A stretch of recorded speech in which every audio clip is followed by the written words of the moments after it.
Hello, I am Tobias Nash, and today I'm talking about Sam Harris, a prominent critic of Islam. Some people call him an Islamophobe, but that's a contentious term, so I'm going to avoid it. I just wanted to look at the manner of Harris's critique of Islam, some of its substance, and my assessment of it and of him as a quote-unquote public intellectual. Now, Sam Harris says that faith is dangerous and that people of faith are often engaged in delusions, and that the instrument of faith is a dangerous one because it allows people to believe absurd things. He says that there are practices within Islam which deserve criticism, and that white liberals hesitate to criticize Islam for these practices, for these problems that are associated with it, and which he claims are caused by Islam in its essence, and that the problem is Islam itself, not just these specific practices. That's largely his claim, and that white liberals are afraid of being called racist, bigoted, or Islamophobic in general, and so they avoid these criticisms. Now, these various practices, such as criminalization of homosexuality, which happens in many Muslim countries, and mistreatment of women and girls and various minorities, acts of terrorism, a lot of these things that are associated with Islam, these are things which deserve valid criticisms. And there are many people within the Islamic world who criticize these things and who fight against it, and who aren't necessarily ex-Muslims, who condemn Islam as a whole in the way that Sam Harris's various what could be called token friends like Ayaan Hirsi Ali and the ex-Islamists that he works with and that he co-wrote that book with,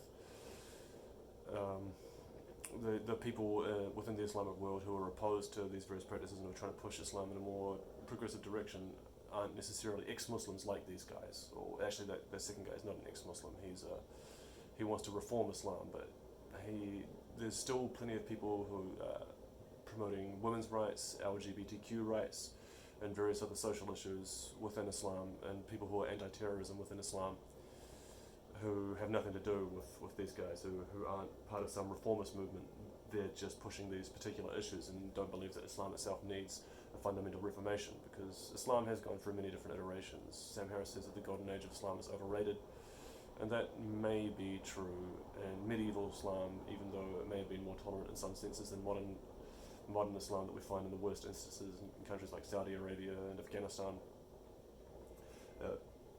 was not tolerant by modern standards. But that doesn't mean that Islam can't be tolerant, and it doesn't mean that you can't be, for instance, secular within the Islamic world, because it's important to remember that Sam Harris, even though he's not a Christian, he identifies himself as an atheist. He's still a very Western person. He talks about our civilization, our universities, our institutions of higher learning. There's an our that he uses, which means there's a we that he's identifying with. It means we as thinking people, but he pretty much is talking about Western civilization. He's not denying access to other civilizations to sort of join in as part of this thing, but there's Chinese civilization, there's Western civilization, there's Muslim civilization, there's Indian civilization, and various other instances where people have been colonized and stuff, and there's sort of the Sinosphere. So there's a civilization around China, which includes, say, Japan and Korea and maybe some of the Southeast Asian countries. They're kind of in between the Indian and Chinese civilizations. So Sam Harris, when he's talking about a civilization and about civilized values and modern values and stuff, he's pretty much talking about the West. And the West isn't a region, really. We didn't even used to call it Europe. We used to call it Christendom before we colonized the Americas. So the foundation of this Western identity is largely Christianity. The border between where we consider people Western is largely a religious one. It was the sort of Christian countries got brought together due to the opposition from southern and eastern Muslim communities that were encroaching on Christian territory. It was this outside pressure that kind of pushed these disparate sort of kingdoms to unite and become a singular, unified identity to whatever extent there is such a thing as Western civilization. It was brown Muslims, although some of them were Hungarian and stuff, but largely brown, largely characterized as brown and darker skinned Muslim people coming in that Western civilization has kind of formed in opposition to in the transition from the medieval period into the modern period. So there was a lot of contact between these civilizations. So the charge of racism, Islamophobia, or bigotry it may not necessarily stand up, but it's important to think that there is kind of an in-group here that Sam Harris identifies himself with, the Western one, and that this is effectively a Christian one, and so even though he's an atheist, he's part of what is effectively a Christian community. There are Christian values and stuff, and there are, for instance, people within the Jewish religion who are practicing Jews, they're religious Jews, but they have no supernatural beliefs. So you can be an adherent of a religion and then not necessarily be dogmatic about the text. And so Sam Harris says that there are problems with the text itself, and you could say there are problems with the text. He says that there's a straightforward reading of the Quran which can advocate for terrorism, for all the terrible things that we associate with Islam, and that's true. He says it's probably the most plausible, the most straightforward reading, and that you have to do more theological and exegetic work on the Quran to get a more tolerant, more palatable version of Islam for the modern world. I don't think that's necessarily true. The Quran contains passages about how Allah is merciful and how we should be merciful in applying punishments and stuff, and there's a case to be made for a version of Islam which is motivated by the principle of peace and mercy and tolerance, and which isn't essentially dogmatic and which is largely based on the text but doesn't slavishly adhere to it.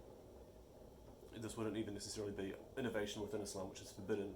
It's fitna, according to many scholars in traditional schools. I'm not suggesting that we impose anything in there, or that we take anything out. Just we emphasize what we do, and we try and just be merciful and kind and tolerant. And there's important research about the motivating factors behind different kinds of religious practices, that when somebody has what's referred to in the literature as intrinsic motivation, which is an internal, personal experience of something which people often describe as mystical or spiritual, this tends to be a less intolerant, less dogmatic, less fundamentalist interpretation of a religion that gets exhibited by people who describe their motivations as, in these intrinsic terms, compared to people who have extrinsic motivations such as membership of a community, feeling like that community is oppressed or under attack or under external pressure. That's the kind of thing that's going to produce aggression, and we can see that there's a lot of external factors pushing on Islam as a community, and so even for people, young Muslim men living in Western countries, they can feel like outsiders and they can become radicalized, but we see these factors here. So Sam Harris says that if there were a passage in the Quran saying that if a red-headed woman comes to your house at dawn, murder her on the doorstep, that there would be an increase in murders in Muslim countries of red-headed women, and white liberals would be arguing, oh no, the red hair represents blood, it's a metaphorical thing, she wasn't red-headed, she was strawberry blonde, but that it would be the same kind of obfuscation that Sam Harris alleges takes place today when we discuss Islam, that people are too reluctant to carry out real criticisms of it. And he's right in that if that passage were there would probably be more killings of red-headed women in Muslim countries. And he's right in that white liberals would probably argue the case and try and push back against him. And I think they would be mistaken in doing that, because I think they're pushing back against the wrong thing. Yes, there are problems with the Quran as a text. I'm not going to claim it's a perfect text. And yes, there are problems within Islam. But to say that the problem is Islam itself sounds to me essentialist. And I want to look at Sam Harris's motivation. Sam Harris is somebody who is famous for his smackdowns in debates, a piece of sort of performative domination of another person, an intellectual or ideological foe that he's in verbal combat with.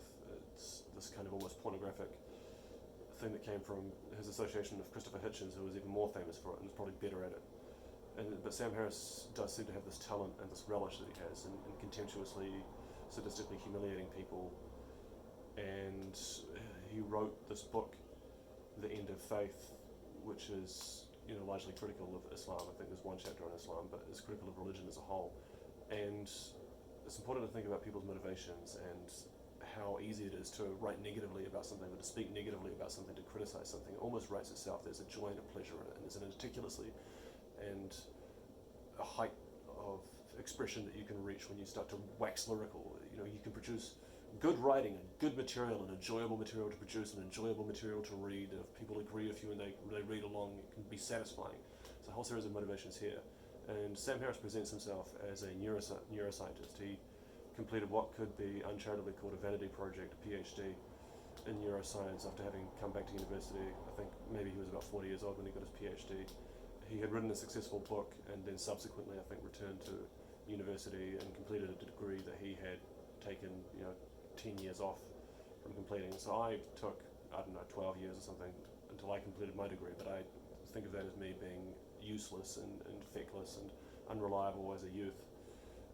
Whereas Sam Harris talks about a journey of self-discovery and living in a cave in India and becoming more enlightened over time when he walked away from Stanford. And he says, like some Rip Van Winkle character, I just wandered back in, which sounds possibly pretentious. So the difference is that Sam Harris's mum wrote Golden Girls, so he's a trust fund baby. Whereas for me, my mum's a high school English and social studies and history teacher. She has been those things over the years. She's retired, and so I didn't have the opportunity to just abandon everything. I mean, I totally did. I actually did that as well. My mum did rescue me, actually, when I ended up homeless in a different continent, and I'd broken up with somebody and kicked out of the house because of the toxic relationship, and decided that I wanted to come back. We managed to cobble together a couple of flights.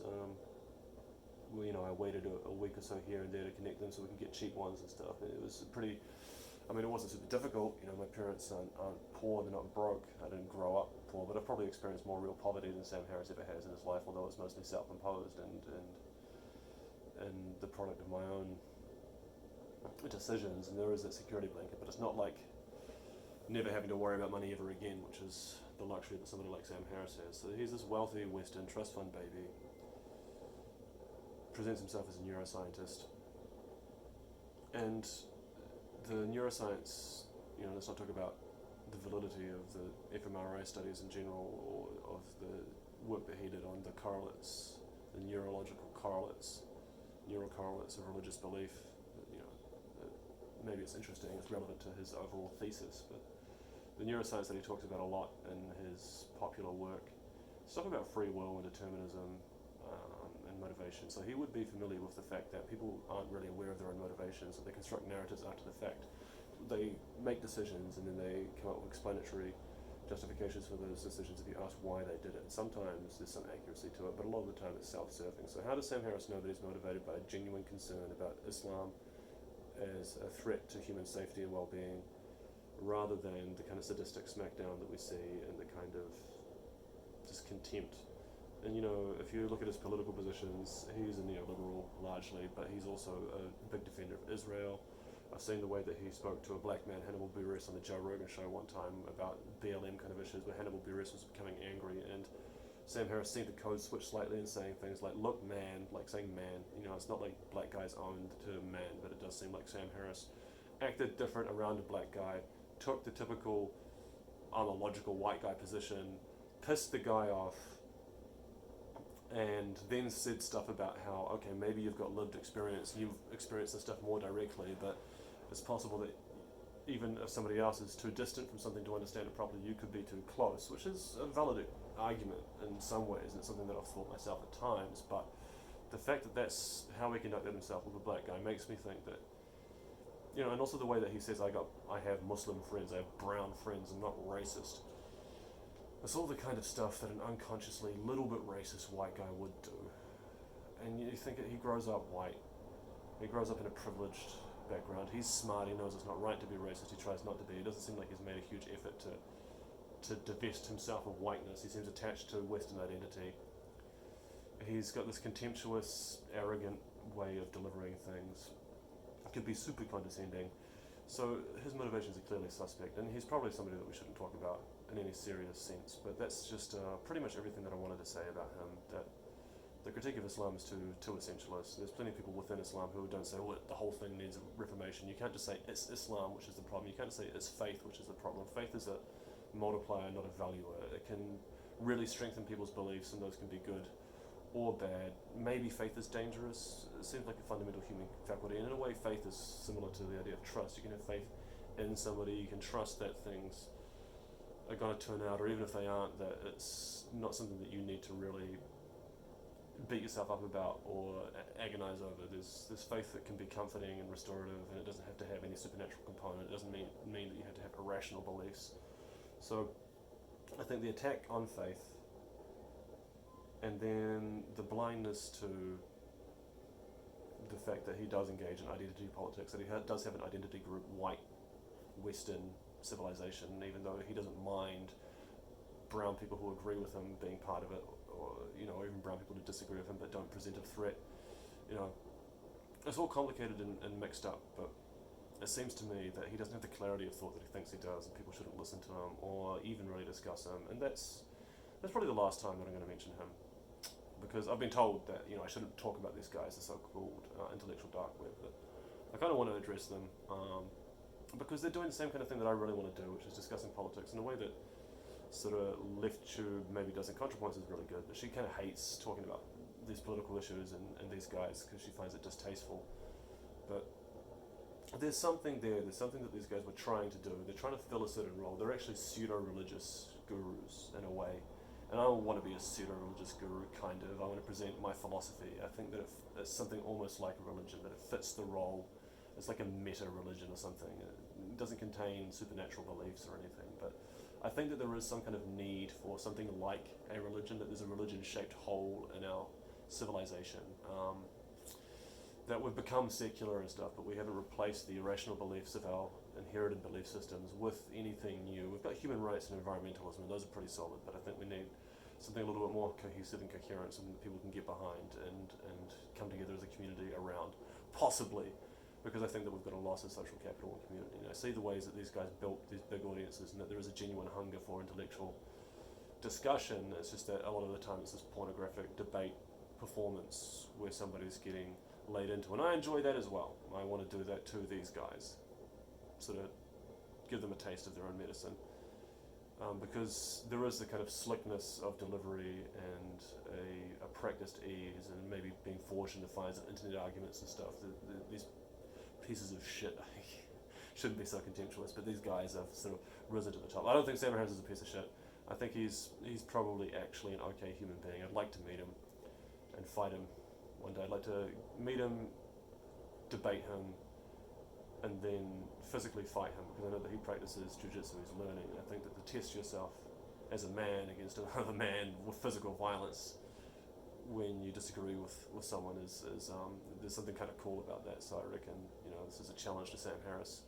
Let's go, bro. Like, anytime, anywhere. Oh well, I'm pretty fucking poor. I can't afford a plane ticket to LA, and also there's coronavirus, so maybe not anywhere, but debate, we can square up, let's go. I think that'd be great. And also, respect, despite everything that I said there about you being a trust fund baby and having various biases and engaging in contemptuous behavior and stuff. I have all of these flaws or similar ones myself, so don't think that there's any hate going on here. I think that we could just clear things up. So, to everybody else who's not Sam Harris, thank you for watching. To Sam Harris, go fuck yourself. And that's the end of the video.